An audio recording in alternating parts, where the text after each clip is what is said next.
Today I'm going to talk about a few methods you can use to integrate OpenAI, ChatGPT, and other LLMs into your front-end engineering workflows. First example is you can ask ChatGPT to write some kind of React component. In this case, I asked ChatGPT to write a map component with a header and a footer showing the US. Second thing you can ask ChatGPT to do is break down a React component.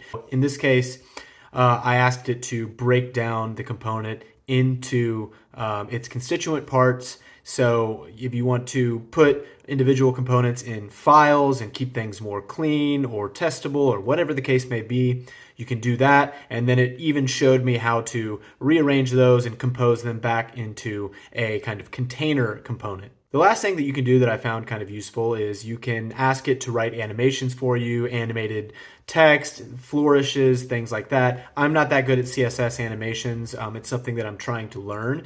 It's nice that I can lean on ChatGPT to kind of produce things at will. A few caveats here. Sometimes it runs out of space and then you have to ask it to continue. You can control this by asking for smaller things or by asking it to continue. You might run into problems if it runs out of context. I do think that there's a context limit in ChatGPT. Secondly, this might even be a bigger problem. Sometimes information is outdated. So ChatGPT's history or the corpus of data that it has only goes up to 2021. And for example, Material UI, the API has changed since 2021. So I often have to make changes in order to get some things to work.